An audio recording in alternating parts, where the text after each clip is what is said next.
What up, YouTube? It's your boy Banks. And we back in the building, you feel me? It's True Talks. Cause True Talks, alright? Let's get straight right into it. And my goodness, man, like obviously, the Clippers destroyed the Milwaukee Bucks, and that was mainly from like the second half of the third quarter to the fourth. Like they just erupted, and I was going to do a breakdown and all that type of stuff on that, but I had to stop what I was doing because this is getting out of hand. Like I'm seeing on social media, I'm seeing the hoopla, obviously, between LeBron Lakers, LeBron super team villain, and Nets super team. Like it's getting out of hand. It's like, and then also seeing some of your responses on my comments is like, I need to do another clarification. I don't want to go too long, but you never know how it goes. I'm going to play what social media is basically running with, the perspective that, the Bron-sexuals, the LeBron fans, and just, all the media is just running with in terms of the people who are on the next side of the spectrum, in terms of they don't like what's going on with the Nets. This is the perspective they're kind of aligning with. And I'm going to go into a whole explaining and responding because you already know the narrative is basically saying LeBron didn't create super teams, has always existed. And they did this super team to beat LeBron, you know what I'm saying? And all of these fugazi narratives, and you'll see the narratives, be more clarified when I go into, I'm going to basically play some, some audio, you know what I'm saying, of basically what's going on, because you already know the spokesperson for all the media and the LeBron fans are basically, Shannon Sharpe and Nick Wright. And, at the end of the day, what they say is what they say. But when you have the whole media and the whole fan base, and just the casual fans, even some of the people who aren't casual fans, but they are casual fans, running with this narrative that I'm seeing all over comments, all over all the, important IG pages and stuff like that. This is what I'm seeing. This is the same sentiment that I'm seeing over and over again. So I just have to stop what I was doing and break it because it's getting out of hand. I just can't stand cap. I can't stand cap. I can't stand moving the goalposts because it's unauthentic. You get what I'm saying? So we'll go into the context because I give you that context. But before, like I said, so, we're going to go into the context. I'm going to explain. It'll come full circle. But the first clip I'm going to go with is obviously I'm going to respond to, Shannon Sharpe's and the media's fan base, my fault, narratives, which is something that you're going to hear him say, and Nick Wright as well. And Shannon Sharpe obviously is one of the biggest LeBron supporters, and Nick Wright is as well too.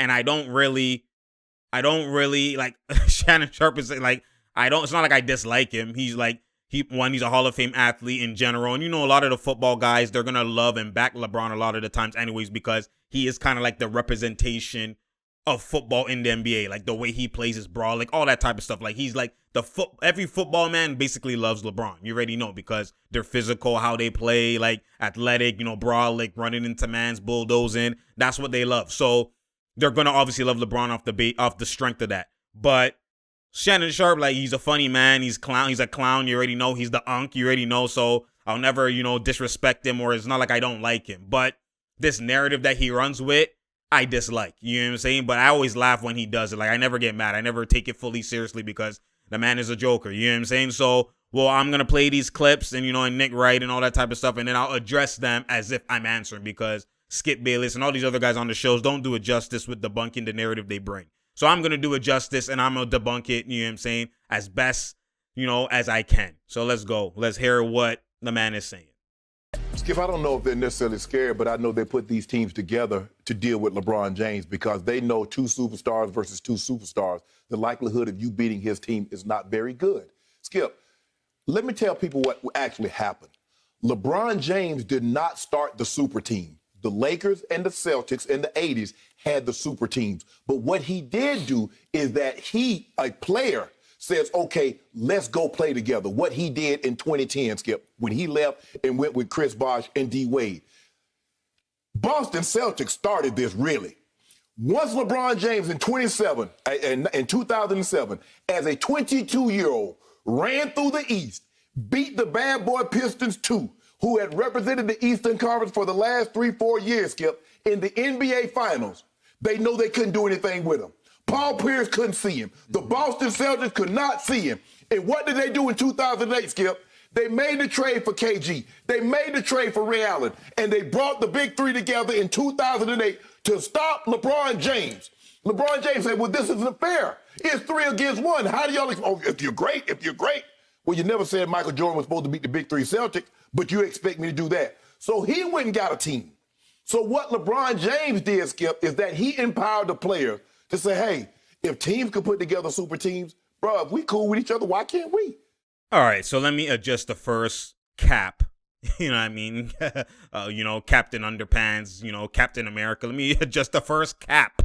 You know what I'm saying? Cap tackler. Let me adjust the first cap.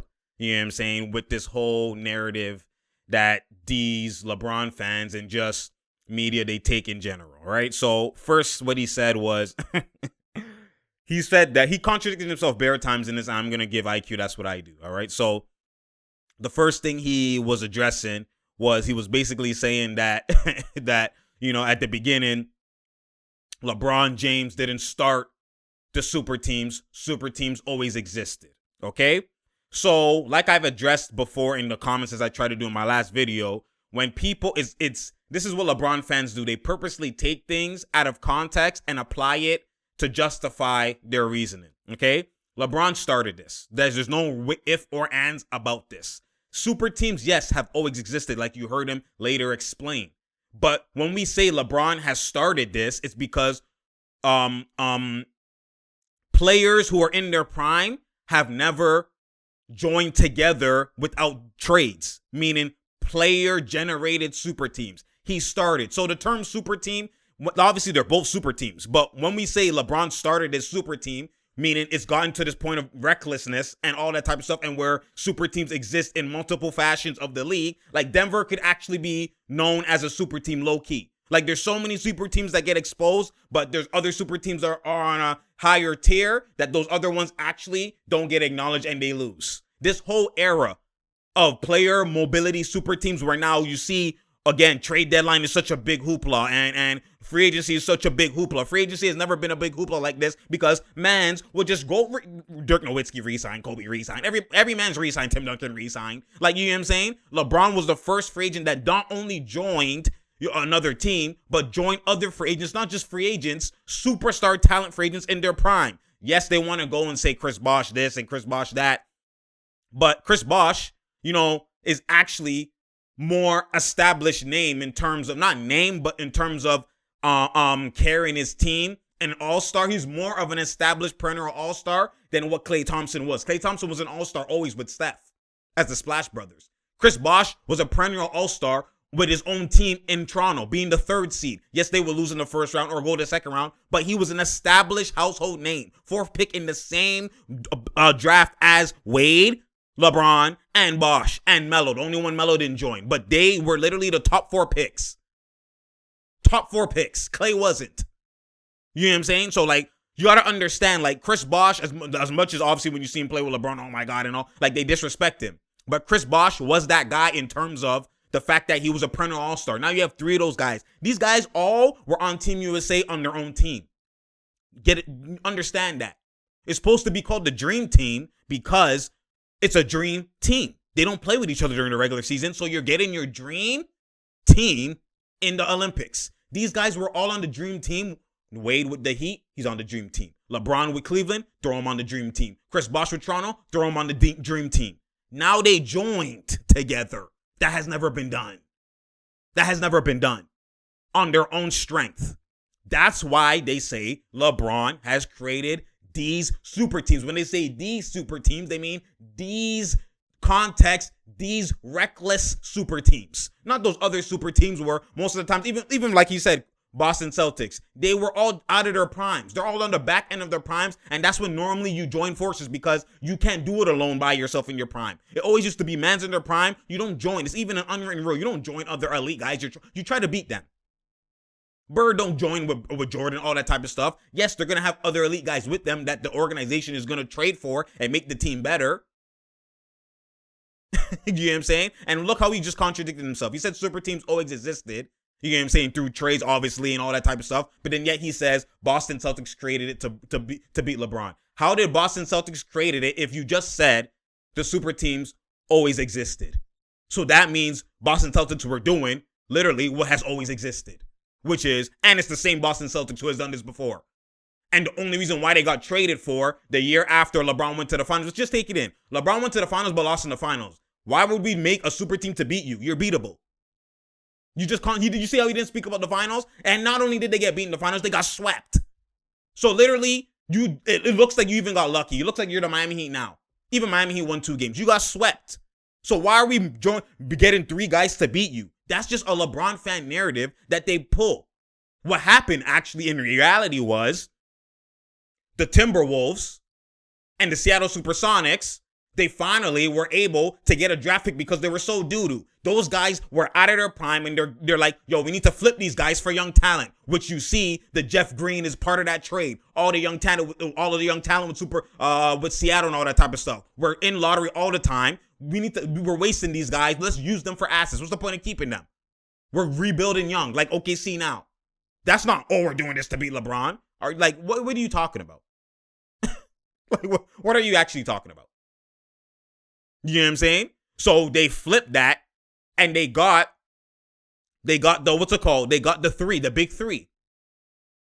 That's when they got the big three and they flipped that because it was the perfect timing for them to do that. They're like, okay, let's do what we always do as the Celtics, having a trio. Let's get another trio. And you're always going to have a trio with the older versions of themselves.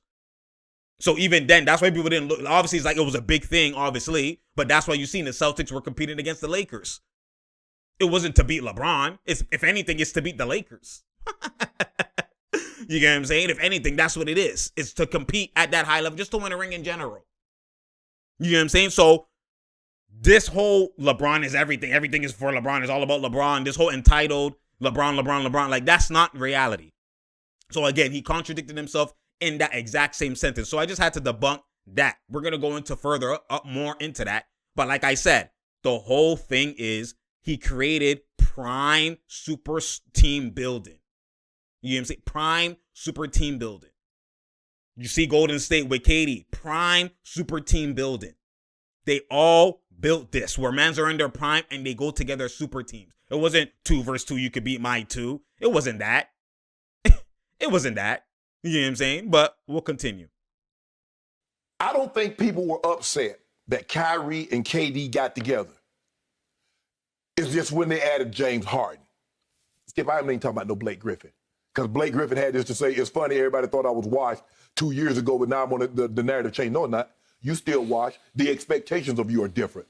Because in Detroit, you were expected to lead a team. Now you're the 4th or 5th option. So you serve perfectly for that role for your talent level.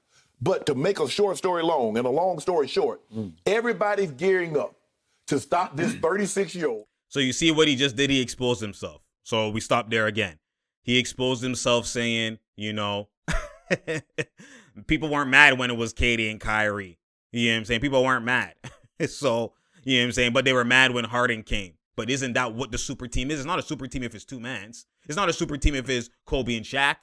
They said it was a super team when you added Carmelo and whatever. And even then, they were older in their prime. They were like LaMarcus and Blake added now. And even then, they didn't win. So clearly, it's not like a real super team. The super team we're talking about is primed players trio. A minimum of a superstar trio. Or 2 all-stars, 1 all-star, superstar, big 3-headed monster trio. That's the establishment and the minimum factor you need to have a super team. So why would you be mad if LeBron literally had a super team in Miami, goes to Cleveland, has a super team in Cleveland with K-Love, and then tried to get a super team with LA, and then you're mad that the fact that they got Harden? Why? Because he's doing a better version of your super team. That's why you're mad. Why would you be mad? That's the same trio. LeBron only won a ring 1 time, which was the bubble, without a trio. What are y'all talking about? Why are you exactly see what they do? They're not mad at KD and Kyrie because again in their mind it's like, oh, it's LeBron might get it'll be 3 all-stars versus 2, but they only want even ground for LeBron, 2 versus 2. They want it like that. But when LeBron was 3 versus the whole East with Paul George and all these guys, 3 versus 1 all-star. Throughout the whole 3 versus the Raptors with DeRozan, 2 all-stars. 3 versus 2 every single time for LeBron. Even in that Cavs series where they won from down 3-1. It was still 3 versus 2. Draymond was a pump fake all-star. You want the advantage for LeBron. But then now, when KD's doing exactly what LeBron did, getting 3 versus 2, y'all are mad. You see how they expose themselves and they contradict themselves? They don't apply the same context. They want their cake and eat it too. They move the goalpost for LeBron, but when it gets flipped back on LeBron, it's a problem. You see, that really exposes to you how their line of thinking. And that's why I'm here to debunk all that Fugazi cap. You know what I'm saying? And you'll hear later on where he'll start talking and he'll start getting mad at Skip for not applying the same negative tone he gives to LeBron for something else, but then not for something else. But how come you don't do it for other people? They contradict themselves. You'll see. Let's continue. In year 18 with Anthony Davis, now we have Andre Drummond. That's why they did what they did. Because you and I both know when it was two superstars against two superstars, it was Russell Westbrook, KD versus LeBron and Kyrie. KD couldn't see him. KD couldn't see him. 17-5 before he went to the Golden State Warriors. That's what Kevin Durant's record was against LeBron James. If you don't believe me, go look it up. Two superstars, KD and West against LeBron and Kyrie. He couldn't see him.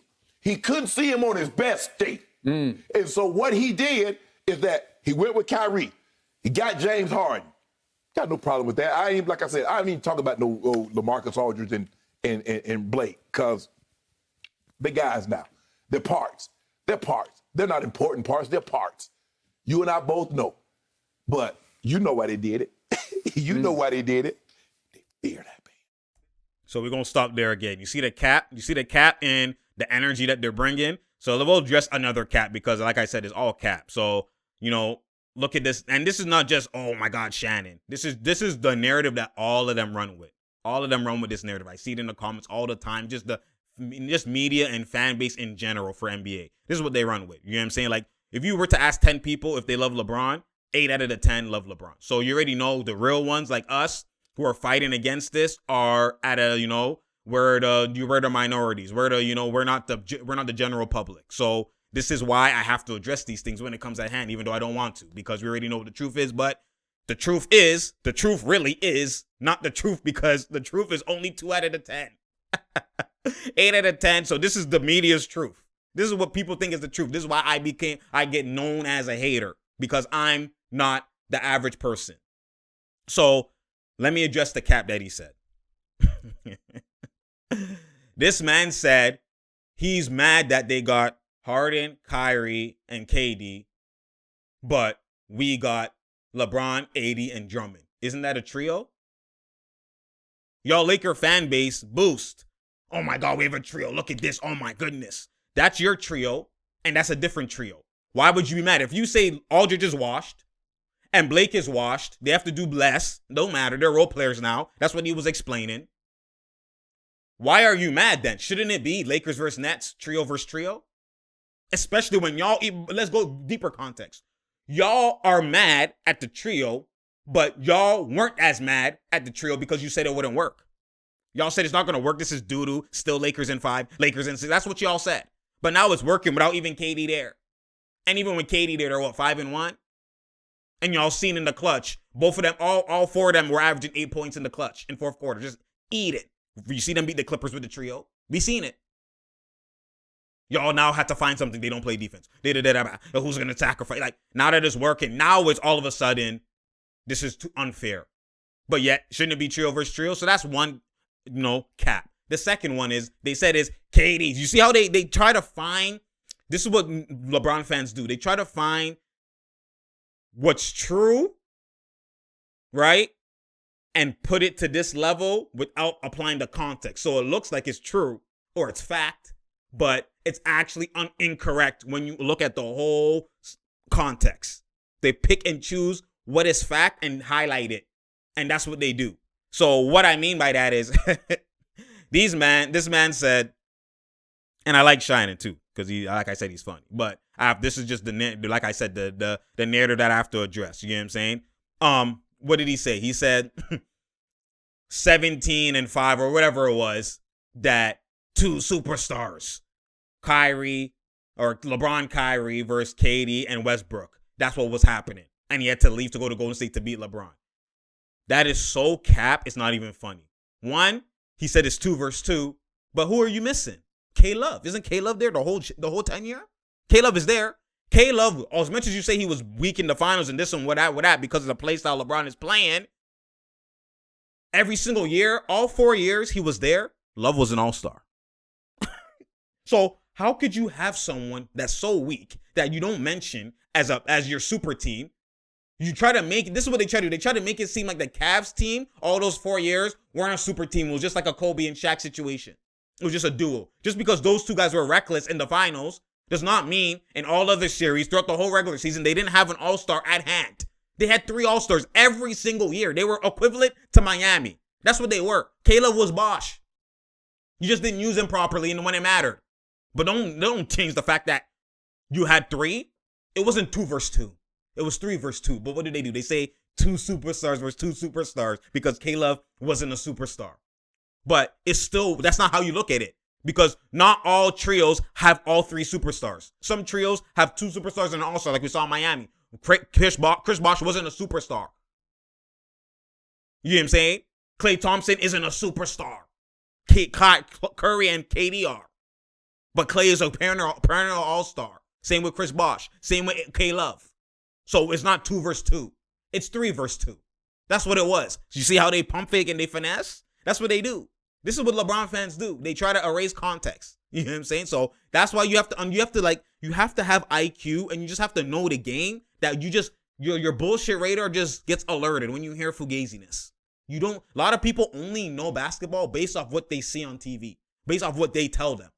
This is why Skip says he controls a whole fan base of whatever narrative he says. Like when I argue with people in comments, just not even my comments, any comments, I just know when this man is just watching this and he's spewing the same information that he's heard on First Take or that he's heard on FS1, on Undisputed. It's the same information, just recalibrated. That's what it is.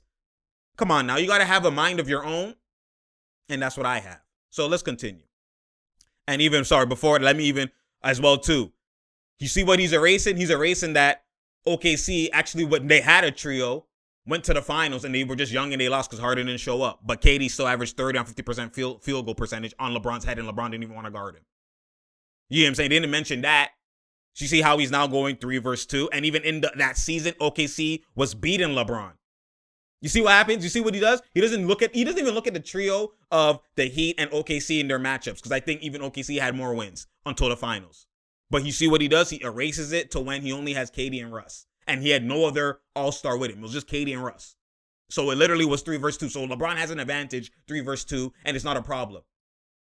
But now if KD's going to have the advantage, the same 3 versus 2 in Brooklyn, and even if they didn't have Andre Drummond, the 3 versus 2, it's a problem. You see what I'm saying? How where is the honesty? Where's the authenticity? Where's the truthfulness? It doesn't exist when it comes to media and LeBron fans. It doesn't. It's all narratives. It's all cap. It's all cap, and that's what I'm here to debunk. So let's keep going. They didn't put no super team together to beat Jordan. They didn't put no super teams together. Boston started it. Paul Pierce, KG, and Ray Allen started to try to take a 22-year-old down. Can you imagine somebody putting a team together to beat Zion? They put a team together. That's what an equivalent is right now. Let me take my watch. I can't want to break it. Imagine a team putting a team together of superstars to beat Zion Williamson. That's what they did to do to that man in Cleveland at 22 years of age. If you don't believe it, look it up. He's funny, man. Shannon he's actually funny, man. He's funny, man. He does this for a living. He's funny. How am I trying to take down somebody who didn't win?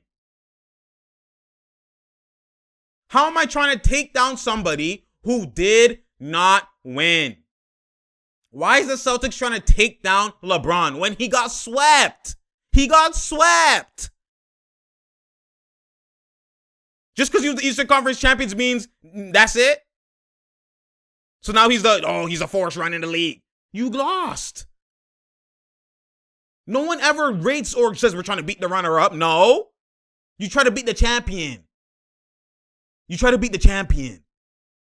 San Antonio was a champion. San Antonio had a big 3.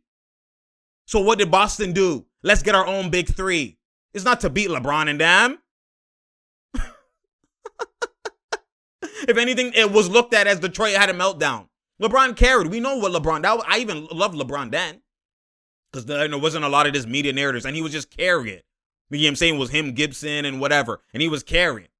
But The Celtics didn't do this to beat LeBron. LeBron went and got swept. So what did that tell you? That told you how dynamic the Spurs were. People were forgetting that was what? Their third ring in how many years? Like, they were a dynasty.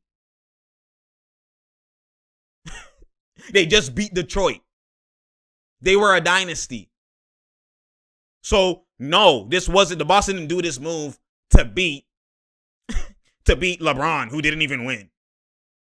Like, people were even calling him the pump fake king and whatever. Like, they didn't, like, what are you talking about? That's where you know it's cap. It's cap. The dynasty at hand was Tim Duncan, Ginobili, and Tony Parker, and Popovich. That was the dynasty. Anyways, we'll continue. And also, that was through trades. It wasn't like player mobility. It was the Celtics saying, no, we can't. We are the Celtics. We win everything. We need to get back on the reins. We have this opportunity to get a big three. We still have Paul Pierce. Let's not waste this. Let's go ahead and make this trade with those picks and flip it and whatever and get the Ray Allen and get the KG. Even though they were older. But don't matter. Trio. Let's go. Come on now. Kyrie finally said, I got this. And that was ball game, thanks to Kyrie Irving. And then he said, I'm sick of this guy. I'm sick of his ego. I'm sick of his divaness. I'm sick of his stat padding. I'm out. Okay, hold on. So I'm to make sure I'm hearing you correct. Kyrie doesn't have an ego. Kyrie has no diva. I'm sure he does, but he No. Okay. You was emphatic that LeBron James is a diva, that LeBron James has an ego. So I want you to be just as emphatic. Don't tell me maybe. Does Kyrie have an ego? Yeah, it's not as big as LeBron's, but he's not as big as LeBron. Nope. Okay, so the point is. So we'll stop there with Shannon. You see what he did at the end? He did, again, like exactly what I was saying. You see how he was mad that Skip Bayless was saying, you know, he brought only context to, Kyrie being a diva, or sorry, LeBron being a diva, LeBron being a drama queen, LeBron this and that type of stuff he wanted out from him. And you see immediately, what did he do? He got, defensive and said, okay, so you're saying Kyrie is this, or you're saying LeBron is a diva, LeBron is that. So what is Kyrie? Isn't he a diva too? He's basically what he's doing. He's trying to say the same energy you're giving to LeBron, then give it to Kyrie. That's what he's doing. But why don't they apply it for all these LeBron narratives? Like I've been saying, the same energy they give to KD, why don't they give it to LeBron as well too? They don't. You see how immediately when it's LeBron that gets attacked, they always want to take that card of, no, why are you attacking him with this? This guy did it too. This guy did it too. Or this guy. But they don't do it with KD because LeBron did it. You see what I'm saying? That's what they do. So obviously that's done with Shannon. We'll go to the last one here. We'll talk about another narrative that we'll debunk when it comes to Nick Wright. So let's go ahead right now real quick. But Wilds, the reason they are villains is not because of Blake and Aldridge. They're villains because the three superstars are three of the most polarizing guys in the league. Brandon, you can say, oh my goodness, all you want. I'm right. Kyrie Irving has been polarizing. He was polarizing at the end of his time in Cleveland. He was incredibly polarizing in Boston. And as soon as he went on his sabbatical this year, he became more polarizing. KD, I haven't checked yet this morning. Right. Well, it's 5:30, he's not on the West Coast anymore. I'm not sure where he is. But I know when he'll wake up, he'll log on to Twitter. And he will be out there, either on his account or a burner account, interacting with us. And Harden, once upon a time, I was the only man in America defending James Harden outside of Houston when he was averaging 40 points for 3 months in 2019, and nobody cared. And so, for 2 months because he went to Vegas when he should have been with his team. Let's not do the Harden argument right now. Okay, we'll do it later. Let's not do the Harden argument right now. The point that I'm making is those three guys none of them are Steph.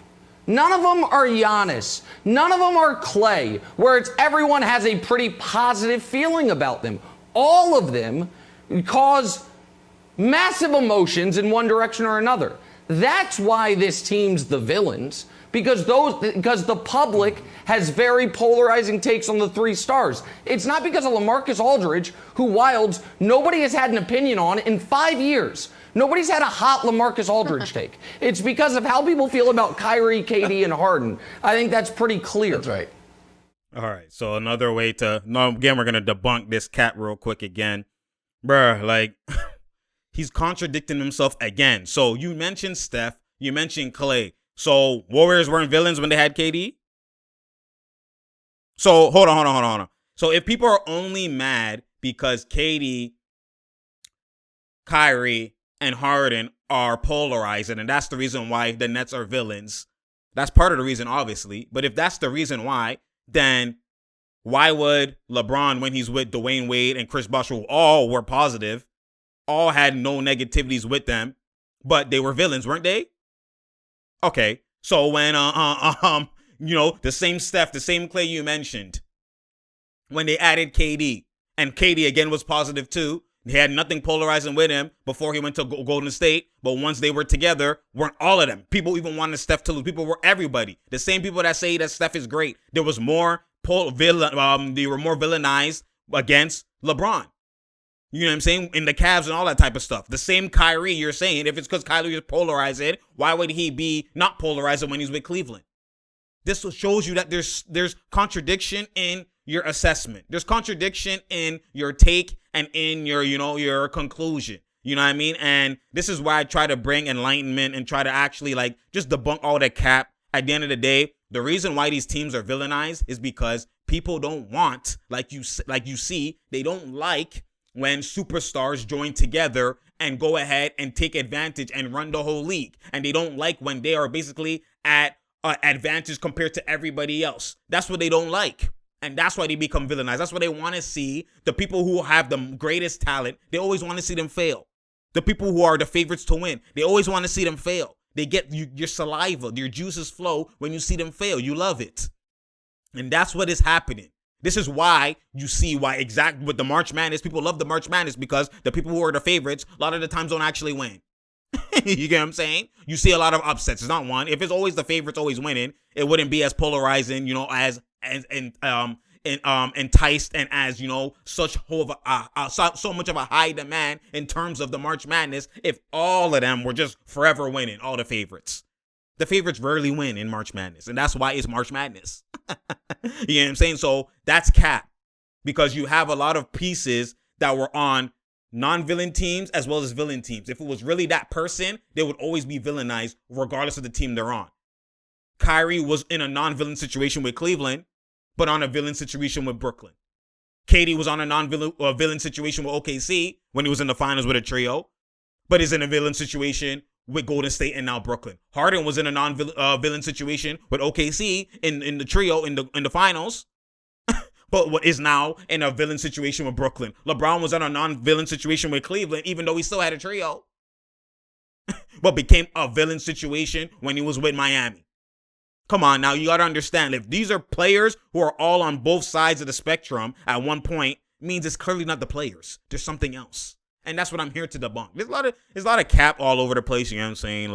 There's just a lot of cap. And the same goes for Steph Curry and Clay. Like, come on, there's a lot of cap that these guys are doing. It's just narratives. It's just LeBron fan media type of narratives that they do to try and, obviously control what's going on, and they just spew these things. And everywhere I go in the comment sections all over, big social media pages, basketball pages all over the place, you get this type of sentiment, you get this type of energy in terms of this is the focus, this is the narratives that people run with. You just hear it repeated all over the place. It's just a cycle, you know what I'm saying? And it's crazy that 8 out of 10 comments you're seeing people think like this.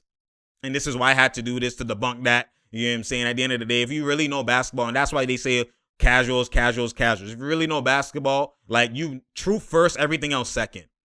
You know what I'm saying? Truth first, everything else second. So, we'll see how obviously everything pans out. But I'm just here to debunk that. I know I spent a lot of time on this, but I didn't want to. But that's what it comes down to. At the end of the day, we'll see. The people they were saying the Nets aren't going to work, but now that they see the Nets working without even KD, they know what KD actually is. Then now their palms are getting sweaty and they're mad and whatever, because technically you have a trio in Brooklyn and you have a trio with the Lakers with Drummond. Y'all are boosting Drummond and whatever you're doing. And, now watch if they get beat or it doesn't work, they're going to say, no, it was only AD and LeBron. This is what they do, man. Exactly what they do. But at this point in time, they rave about the Drummond. It's the same thing. At this point in time, they raved about, oh my God, the Cavs are getting Jordan Clarkson, Rodney Hood, Larry Nance. What are y'all talking? No, there's no way. But then what happens when they get swept? Oh my God, it's cadavers he's playing with. This is what they do. And you'll see the narratives always change. So is it really a narrative? If it always changes every second, you just know they're just capping. Clearly. It's like when you lie. You have to keep up with your lie, so it changes every second. You know what I'm saying? So anyways, you already know what it is. It's True Talks, because True Talks. Share, like, and subscribe. I appreciate y'all. You already know. We out here. There's no doubt here. There's no drought here. Share, like, and subscribe. You already know. Man, we got a lot. It's going to get real interesting on this last stretch, as people start getting healthy and, start, seeding and start stuff, my goodness, start to pan out. Woo! It's going to get real out here, man. You already know. I appreciate y'all. Thank you for coming for that IQ, because that's what I do. You feel me? And I'm out, man.